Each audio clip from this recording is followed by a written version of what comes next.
Hola, je suis Angélique d'Animae, coach d'âme et praticienne en soins énergétiques. Après des années à l'hôpital comme technicienne de laboratoire, j'ai choisi de remettre du sens dans ma vie. Aujourd'hui, j'aide les femmes sensibles à sublimer leur relation avec leur cheval parce que ton cheval n'a pas besoin d'une cavalière parfaite. Il a surtout besoin que tu sois toi, simplement toi, libre et authentique. Si tu te sens perdu, que tu donnes tout à ton cheval sans vraiment t'écouter et que tu cherches des outils de compréhension, une bonne dose de bienveillance, de motivation et de bonne humeur, alors tu es au bon endroit. Parfois seul, parfois accompagné d'invités inspirants, dans ce podcast, je te parle d'énergie, d'émotions, des cycles de la nature, de développement personnel, de mindset et surtout de ce lien sacré qui t'unit à ton cheval. Alors, installe-toi confortablement et c'est parti pour l'épisode du jour. On est parti pour l'actualité du moment, la mise à l'herbe. Donc là, on voit nos prairies qui sont en train de devenir toutes vertes, qui sont en train de pousser. Et ça nous donne envie de mettre nos chevaux à l'herbe, sauf que faut pas que tu le fasses de façon genre, allez, hop, tu vas dans l'herbe après avoir passé 6 mois au foin, bim, je te jette là-dedans, parce que là, tu risques d'avoir des petits problèmes. Donc déjà, la première chose qu'il faut que tu prennes en compte, c'est ta situation géographique. Donc je vais t'expliquer pourquoi. Moi, quand j'étais en Picardie, on mettait les chevaux plutôt fin avril, parce que bah, l'herbe avait pas eu le temps de pousser, parce qu'il n'y avait pas eu assez de soleil, des choses comme ça. Par contre, depuis que je suis en Charente-Maritime, il faut que je les mette beaucoup plus tôt, en fait, parce que l'herbe, elle pousse, enfin, sur mon terrain en tout cas, elle pousse plus vite. Genre à partir de fin février, je peux déjà commencer à les mettre. Et on va dire qu'à partir de juin, l'herbe est grillée et que je peux plus du tout mettre les chevaux dessus. Et après, ils vont pouvoir y retourner, par exemple, à partir de septembre. C'est pas du tout la même gestion. C'est ça que je veux dire. Donc, surtout, prends en compte où tu es en France ou à l'étranger, mais où tu es. Et ne fais pas comme les copines du Sud qui ont mis leurs chevaux à l'herbe. Voilà, non. Regarde où tu es, regarde l'état de ton herbe. À quoi ressemble. Si ton terrain il est porteur, par exemple, parce que tu vois, en Picardie, le terrain n'était pas du tout porteur parce qu'il avait flotté. Et, c'était un terrain argileux. Là, c'est un terrain qui est plus sableux. Du coup, il est beaucoup plus porteur. J'ai des espèces de sources souterraines qui nourrissent l'herbe et ça pousse assez vite. En Picardie, j'avais pas du tout ça. Donc vraiment regarde l'état de ta prairie, regarde, tes zones aussi. Il y a par exemple, moi j'ai, je crois que je dois avoir 8 parcelles maintenant.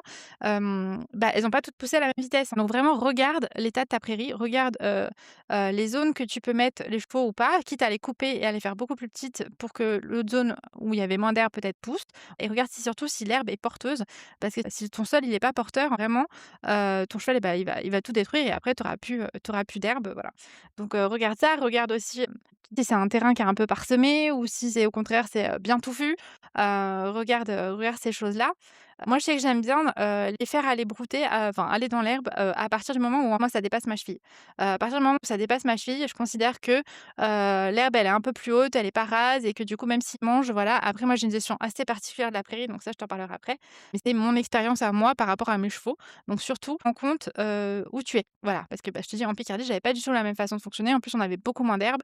Là, on a plus d'herbe, mais souvent à partir de juin, c'est grillé, on n'a plus rien. Donc c'est une gestion un peu différente. Donc regarde vraiment où tu es. Ensuite, ce qu'il faut regarder aussi, c'est l'état de ton cheval. L'hiver, ils sont censés maigrir. Ils sont censés perdre du poids, surtout quand, on arrive au printemps et qu'ils sentent l'herbe pousser. Là, ils sont en train de faire la mue, donc ils sont censés vraiment maigrir. Donc si tu vois les côtes à cette période-là, c'est un peu normal. C'est physiologique, c'est génétique, c'est tout ce que tu veux. C'est, l'organisme qui se rappelle que, je dois maigrir parce que je vais avoir de l'herbe bien riche, voilà. Donc ton cheval ne doit pas arriver trop gros. S'il est trop gros, déjà, tu vas attendre que l'herbe soit vraiment moins sucrée, donc vraiment assez haute. Si ton cheval il a maigri, qu'il est plutôt bien, là c'est OK. Par exemple, moi pour, ma trotteuse, donc ma trotteuse elle a perdu de l'état, ce qui est normal, pour elle. Donc là, on voit un petit peu ses côtes, je sais que elle va regrossir, déjà elle est en train de regrossir de toute façon, voilà. Après j'ai les 2 irish, donc j'ai l'irish, qui a la Pyro, donc lui, il est trop maigre, donc c'est normal, actuellement, parce qu'il est en train de grandir, il est en train de se remettre de sa Pyro, enfin bref, voilà. Donc lui, j'ai pas de souci, je peux le mettre dans de l'herbe. Par contre, j'ai un autre irish et lui, il a tendance à être un plutôt rond et en plus à avoir des petits problèmes digestifs assez facilement. Donc là, moi, actuellement, ce que je fais, c'est je les laisse pas, toute la journée, toute la nuit, dans l'herbe. Je fais vraiment des petites parties, juste pour le moral. Moi, je leur donne de l'herbe pour le moral, on va dire, donc je leur ouvre pendant 1 à 2 heures. Ça s'est pas fait comme ça d'un coup, je vais t'expliquer après, mais pendant 1 à 2 à 3 heures, en fonction des prairies, voilà, je leur ouvre tous les jours, en fait, pour qu'ils aient, leur quota d'air. Donc après, ils vont se goinfrer pendant les 3 heures, mais ça, voilà, ça me permet un peu après de réguler avec le foin et moi, c'est un fonctionnement qui fonctionne bien. Je dis pas que c'est l'idéal, mais je dis que c'est mon fonctionnement et que celui-là, ça fonctionne plutôt pas mal. Ça fait que, ils ont tous le moral, ils sont tous contents, d'avoir été dans l'herbe, voilà, de manger. Après, moi, j'ai pas assez de prairies pour les laisser, tout le temps dans l'herbe, vu l'état des chevaux, je ne p enfin, il y en a 2, je pourrais les laisser, je pense, il y aurait pas de souci, mais le dernier, je peux pas faire ça. Donc vraiment, regarde l'état de ton cheval, tu vois? S'il est maigre et tout, tu peux y aller. Par contre, s'il est déjà rond, voilà, tu peux commencer peut-être à mettre déjà le panier. Voilà, tout le monde pense que c'est un courbeau, le panier, voilà, mais en fait, ça peut vraiment aider ton cheval si, il est trop gros, parce que, on dit: «Oui, il faut les faire bouger, il faut les faire, transpirer, il faut machin», mais oui, mais enfin, faut faire ça tous les jours, donc ne pense pas que tu vas monter ton cheval tous les jours pour lui faire une rando de 90 kilomètres, hein, je ne pense pas. Donc tu peux essayer de limiter déjà en mettant le panier. Donc voilà, le panier, ça permet de il peut manger, mais de moins être glouton, on va dire ça comme ça, et c'est pas une punition, et au contraire, c'est pour, préserver ton cheval en bonne santé. Et moi, je sais que l'Irish, celui qui est en état, si je vois que, ça va pas, il aura le panier. Là, pour l'instant, il est en croissance, donc je m'inquiète pas trop pour l'instant, mais je sais que plus tard, quand il sera stabilisé, ça sera quelque chose qu'il faudra surveiller et c'est possible qu'il ait un panier. Donc voilà, donc tu vas regarder ça et tu vas regarder aussi un peu l'élément de ton cheval. Donc, si tu n'as pas fait le quiz, je t'invite à faire le quiz, tu le trouveras dans la description, pour savoir l'élément de ton cheval. Parce que chaque cheval, en fonction de son élément, il va pas avoir le même, goulument et la même assimilation pour l'herbe. Donc certains chevaux, par exemple qui sont terre, eux, ils vont avoir tendance à grossir en regardant l'herbe pousser ou au contraire à être très en sous-poids. Voilà, donc c'est des chevaux parce que, bah, soit, s'il est vraiment dans le côté terre avec, le gros surpoids, bah, là, il va falloir vraiment que tu fasses attention avec l'herbe. Par contre, il est terre mais en sous-poids, bah, là, du coup, tu peux y aller, mais au bout d'un moment, ça va se rééquilibrer et au bout d'un moment, il va peut-être passer de l'autre côté de la frontière et devenir en surpoids. Donc c'est vraiment quelque chose à prendre en compte pour voir comment ton cheval gère l'herbe par rapport à son élément. Et surtout, écoute ton instinct parce que tu sais, tu ne t'en rends pas compte, mais tu sais par rapport à l'état de ton cheval c'est le moment ou pas de mettre à l'herbe, par rapport à l'état de ta prairie, si c'est le moment de mettre à l'herbe ou pas.